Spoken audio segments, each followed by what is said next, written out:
man after he made multiple threats against Ohio University students. Plus, a look into what voters can expect to see at tonight's highly anticipated presidential debate. And in sports, Ohio football looks to keep it rolling into Week 3. Newswatch starts right now.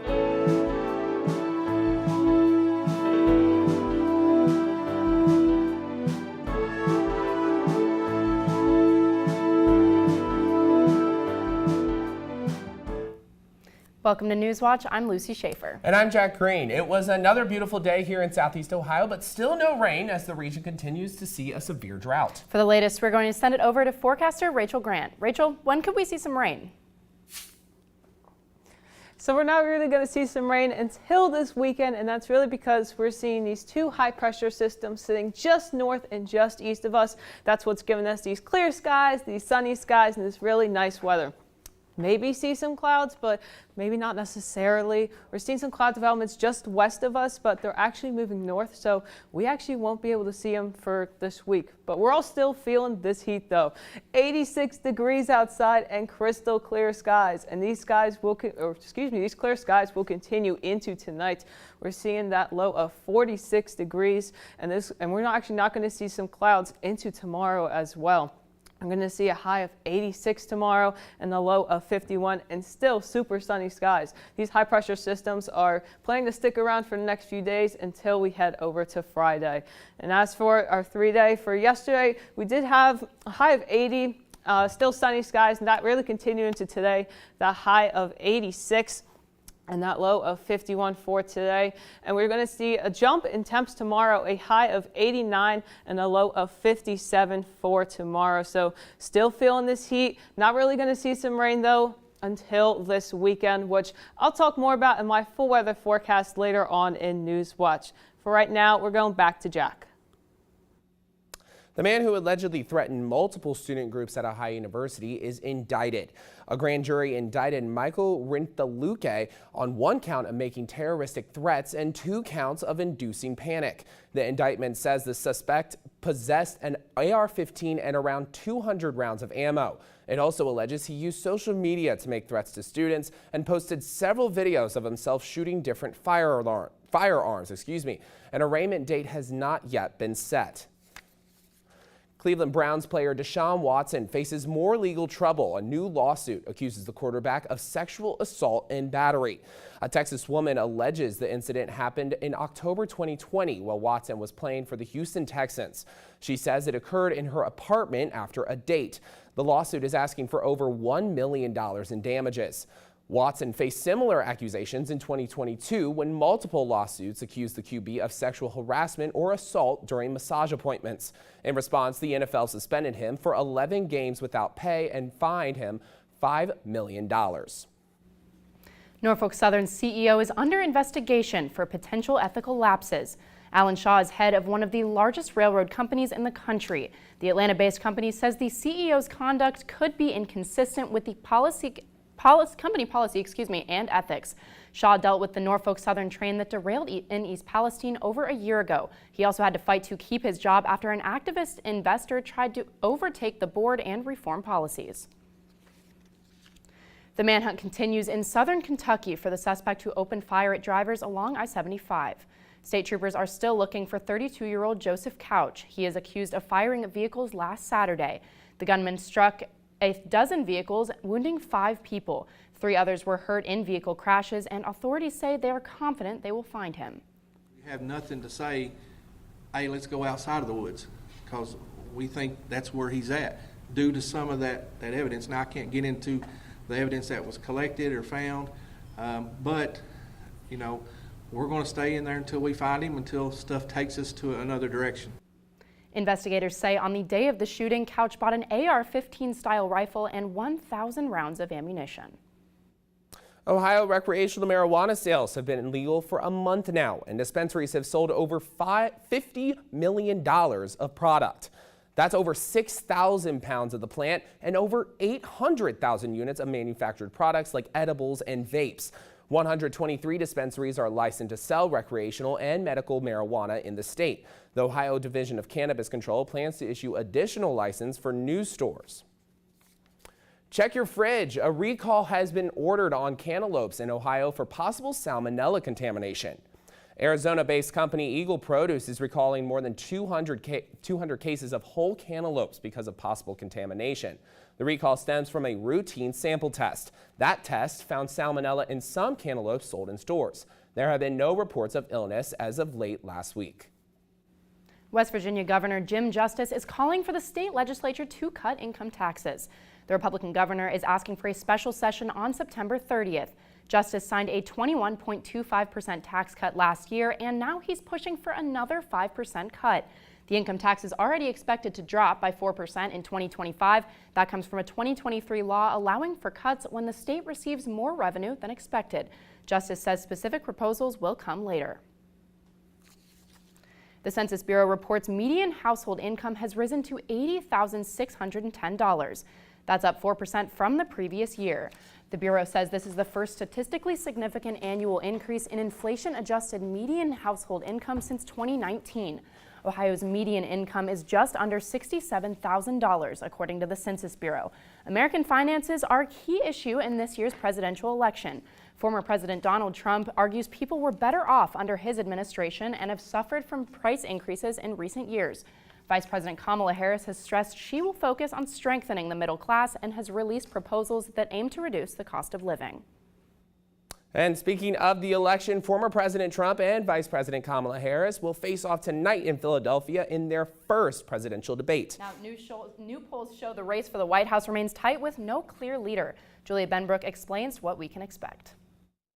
Tonight, former President Donald Trump and Vice President Kamala Harris are meeting on the debate stage, both looking to pitch themselves as the best person for the job. If she gets in, our country doesn't have a chance. Look, it's time to turn the page on the divisiveness. It's time to bring our country together, chart a new way forward. A large part of Harris's campaign has been choreographed up until this point.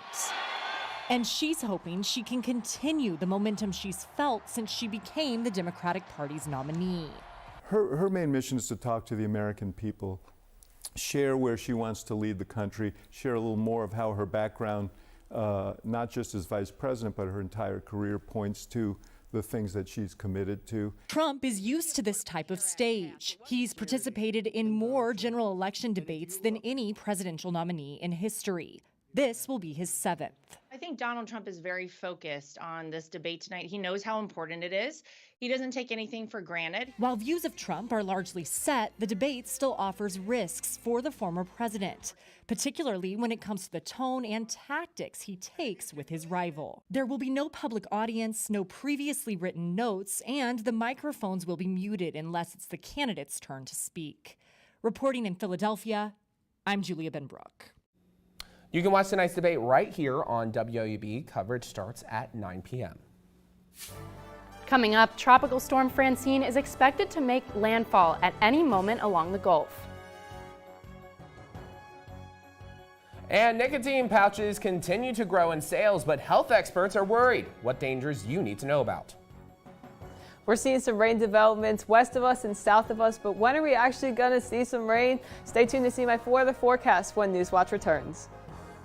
This year, Gridiron is back and better than ever with our 25th season. I'm your host, Haley Hollinger. And I'm your digital host, Donovan Varney. Throughout the week, make sure to tune into our Facebook, X, formerly Twitter, and YouTube for game preview segments on the pregame huddle. If you still can't get enough high school football, check out our Instagram and TikTok for more weekly content. And of course, we'll see you right here every Friday night at 11:30 p.m. because there's nothing better than Friday nights and Gridiron Glory.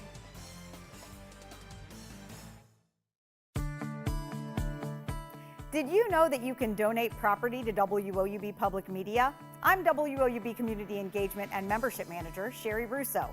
Donating property is a great way to support WOUB, and you may even claim a significant tax deduction. Properties in any location, condition, and format are eligible for donation to WOUB. Back taxes, mortgage balances, and deferred maintenance do not prohibit your ability to donate. Our program covers all loans, liens, commissions, and closing costs, so long as there is equity in the property. If you have a land, residential, or commercial real estate asset that's unused or costing you money? Consider giving back to the station you love by donating it to WOUB. And the process is easy. Go to WOUB.org and click the Support tab to learn about property donations, along with many other ways to support WOUB. For more than 70 years, WOUB Public Media has been the place where people in our region turn to learn how stories of the past ignite the imagination of the future. It's where information, entertainment, and education work together to inform, enlighten, and inspire generations. It's the place where the community gathers to hear and see our world in new and innovative ways. WOUB, the public media you trust that's worthy of your support.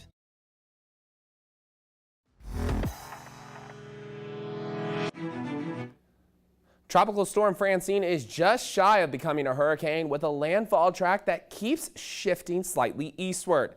As of this afternoon, it was a little over 100 miles southwest of Louisiana, bringing with it heavy rainfall, gusty winds, and dangerous storm surge. Laura Aguirre has more. Harvest gets much more complicated if you get a lot of rain and wind. And that's exactly what's heading toward the southern U.S. coast as the latest named storm, Francine, gains strength over warm Gulf waters. From Arkansas farmers hustling to collect crops early inland to long lines at some coastal area gas stations, millions are bracing for severe storm impacts. Forecast models show Francine currently making landfall near Morgan City in Louisiana sometime Wednesday afternoon, potentially as a Category 2 hurricane. Now the Baton Rouge metro area is under the gun. Could be looking at storm surge anywhere of 6 to even 10 feet, depending on the track of the storm. Louisiana's governor declared a state of emergency Monday and has asked FEMA to assist other mobilizing state and local emergency response agencies. I feel very confident that all of the agencies have activated their emergency response plans and pre-positioning the assets needed. Francine could also spawn some tornadoes in Louisiana in the days ahead, while coastal areas from Texas to Mississippi could see up to 8 inches of rain. As we all remember, Beryl took an unexpected pathway. We must be prepared for Francine. Hurricane Beryl slammed into Texas in July, killing 7 people there and 1 other in Louisiana. Ahead of Francine, officials are warning residents to heed evacuation orders and avoid flooded roads. Be safe with your own life, knowing that you can control your own safety by making a decision about where you do and where you do not drive. I'm Laura Aguirre reporting. Here with me again is forecaster Rachel Grant. Rachel, you know, we kind of talked about it, that it's right on the edge of becoming a hurricane. So what really makes a storm a hurricane? What are we looking for? So in order for a storm to be a hurricane, it depends on the wind speeds of it and the development of it. So it has to reach at least 65 miles to actually become a hurricane. It's not there yet. And we're hoping it doesn't get to that. Exactly. But yeah, so what's the system looking like right now? Right now, it's settling in the Gulf of Mexico, and because its waters are warmer, that's why it's actually developing into a tropical storm rather easier. So it's actually going to move up north to Louisiana and really affect Arkansas, Louisiana, and Mississippi the most. This will happen in the next couple of days and then come around Thursday night, Friday morning. That's when it's going to dissipate into Tennessee. And that's when we will actually see some rain over this weekend. But for today, we're not really seeing much. We're seeing a lot on the West Coast, but we're seeing at least 3 high pressure systems surrounding us. That's what's giving us these clear skies, these sunny skies, and this really nice weather.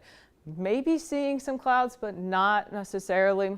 Maybe even a little bit of rain too, especially on the west side. But that's actually moving up north, so we actually won't be seeing that rain. An even closer look at us, though, might be seeing some rain just west of us, especially if you're west near Chillicothe or Lancaster, or north of us, north of Zanesville for that matter too, but these are all small development of rains. These actually aren't going to stick around for long.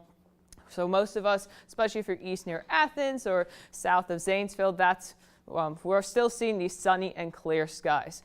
Regardless, we're all still feeling this heat. We're seing temps in the high 70s, mid 80s, Athens 85, Lancaster 83, Zanesville 82. Still feeling the last bits of summer while it's here before fall makes its way. Today we had a high of 80 and sunny skies, and those clear skies continuing into tonight with that low of 46. And that's the same thing for tomorrow, not a cloud in sight. A high of 86 tomorrow with sunny skies. And here's a closer look at our map. So we're seeing this high pressure system. It's shifting east, and we're seeing this stationary system just developing south of us. And all that means it's just going to stick around for a few days. And we're going to take a closer look for tomorrow night. If we're looking just south of us, we're seeing a little bit of rain developing, and that's from Tropical Storm Francine. And we'll see a little more of that moving up north. We're seeing a lot of it actually compared to tomorrow night, moving up north, and that stationary front still sitting there, so still seeing these sunny skies, these clear skies, but might see a little bit of clouds for tomorrow night, and especially going into Friday. So our 3-day recap. Yesterday, we had a high of 80 degrees and sunny skies, and that continued into today with a high of 86, and tomorrow with a high of 89. So again, still feeling that summer heat while it's here. As for Thursday, that's where we're going to see that rain shifting up north. Might see a little bit more clouds for Thursday, and a little dip in temps, a high of 86 for Thursday, and a little more dip on Friday, high of 84 and mostly cloudy skies. And then once we hit the weekend, that's where we're going to see some rain. So not really the best weather if you're going to see some sports games over the weekend, but again, we're still going to see some rain, which we all probably desperately need. I hope you all have a lovely rest of your week. We're now going back to Lucy. Thanks, Rachel. Recently released survey data shows e-cigarette use has declined among youth, but there's a growing concern for another form of nicotine that's seeing rising sales. Mandy Gaither has more on the concern and what parents can do to help their children. It's a highly addictive substance that's especially dangerous to young people. Nicotine can be found in all tobacco products. But it can also harm the developing adolescent brain and also prime the brain for addiction to other drugs. And so it's critically important that youth aren't exposed to these products. Data from a newly released survey shows a nearly 25% drop in students reporting e-cigarette use the past year. That's about 500,000 fewer youth using the devices, bringing the rate down to the lowest it's been in a decade. We still have 1.6 million kids who are using these products, but it's still a very important win. But there's a growing concern about nicotine pouches, which are small and dissolvable and placed between the lip and gum. Experts say sales have been rising since 2016. We're going to continue to monitor use and also do everything we can to make sure that we do not see any further rises with regard to these products in future years. To help prevent tobacco use, the American Lung Association says parents should talk to children about the health dangers and the unpleasant physical aspects like bad breath, discolored teeth, and nails. Give them clear, consistent messages about the risks, making them aware of all the products this includes, and set a good example by not smoking or using tobacco in any form. For Health Minute, I'm Mandy Gaither. A new study suggests exercise may help you store fat better. Researchers looked at fat tissue just under the skin from 2 groups of people with obesity. According to those with obesity who reported exercising regularly for at least 2 years, had fat cells with greater storage capacity compared to those who didn't. The study's authors say more storage capacity is important. If a person does gain weight, it can go there instead of more dangerous places such as the heart or liver. While people might have a negative reaction to the word fat, the tissue itself is an important reserve of extra energy. The new CEO of Starbucks is vowing to bring the company back to its roots as a traditional coffee house, as it starts with new comfortable seating. On his second day as Starbucks chief, Brian Nichols says he plans to create an environment that encourages customers to stay for a while. Nichols says it starts with new design and the comfortable seats that went away as the chain moved from a traditional sit-down coffee shop to more of a to-go experience.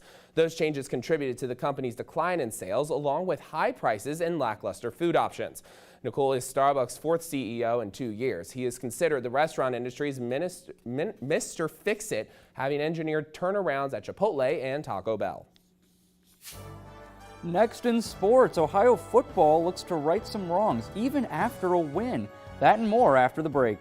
And be sure to follow Newswatch on X, Instagram, and YouTube.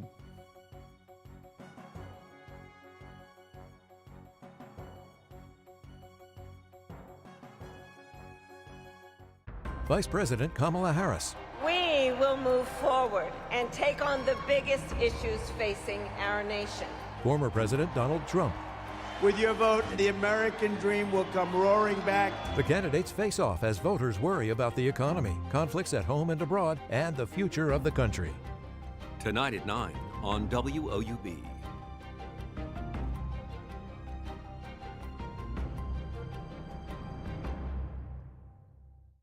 I want economic opportunity to be spread across this land. This is a man who was so big that reached so far and made it, and then let the whole thing crumble. He would often say, I don't want to be the first president who's lost a war.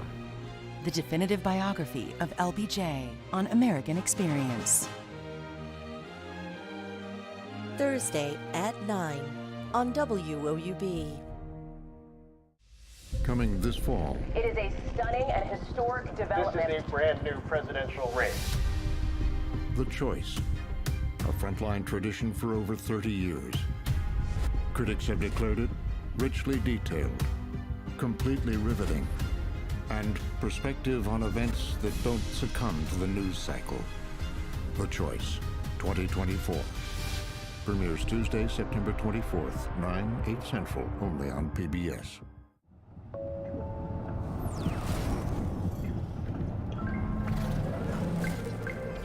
Stop skimming. Stop scrolling. Just listen. 100 years ago today, they walked away from the All you need in one place. every afternoon. Los Angeles. I fell in love with pinball 6 or 7 years ago. All things considered from NPR.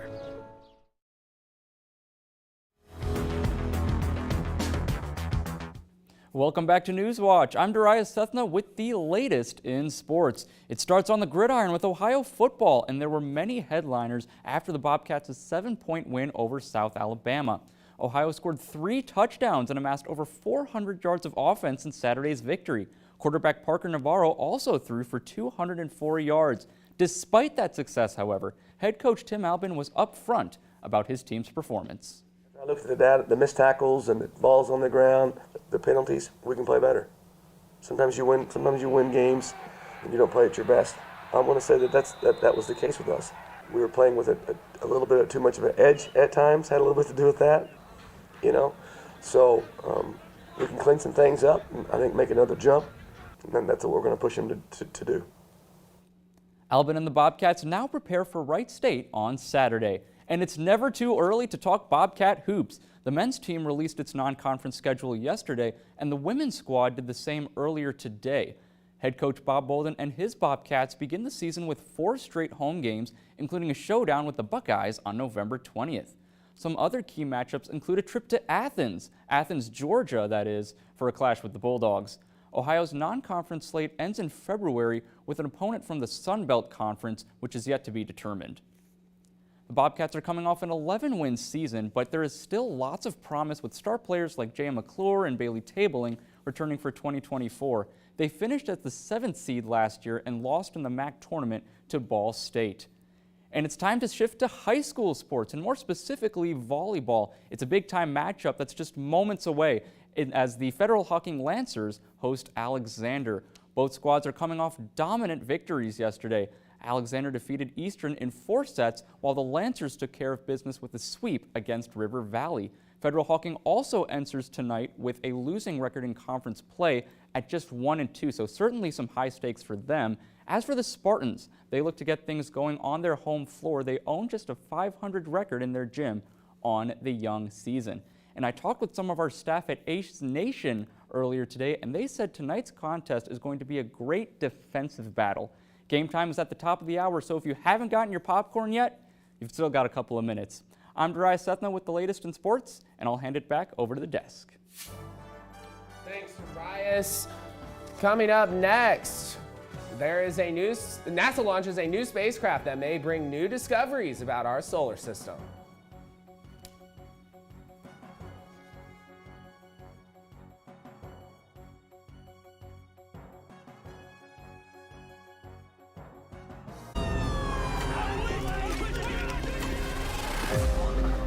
Mr. Ridley's been assisting with this case on a consultancy basis. If you ruffle a few feathers, it might throw up a few leads. No cameras, no witnesses. This is premeditated. This is now a murder inquiry. Let's go. We need surveillance. We need arrest warrants. Something's not right. I think you're too close to this, Ridley. I don't know which side you're on. Sunday at 8 on WOUB. On Masterpiece Mystery. It's about our daughter. She's gone missing. We think it may be because of one of your books. Chapter 1. Melissa James had made a great many enemies. Oh, look at this. It's a wicked-looking thing. Murder has a pattern. You were the key witness. What did you see? Moonflower Murders on Masterpiece Mystery. Sunday at 9 on WOUB. This is you on the cusp of your next chapter. It's a passageway into something new. It just seeps into you. It's a groundbreaking moment. We can make it ours. We're coming out hot. We're starting here.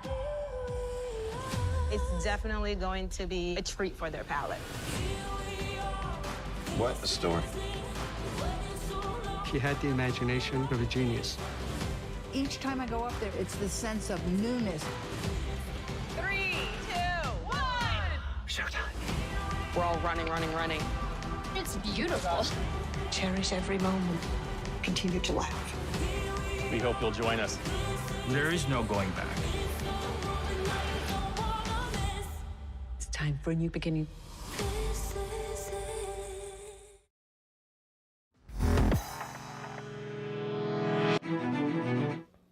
Apple unveiled its latest technology. They showed off the new iPhone 16 yesterday and claim it's the first Apple smartphone built for generative AI. Other tech companies are also rolling out new phones with artificial intelligence brainpower. With just a click, boom, your iPhone instantly pulls up restaurant hours, ratings, and quick options to check out the menu or make a reservation. Apple also promoted its upcoming new watch, which it says can help detect sleep apnea, and its AirPods Pro model, which could come with a clinical-grade over-the-counter hearing aid feature.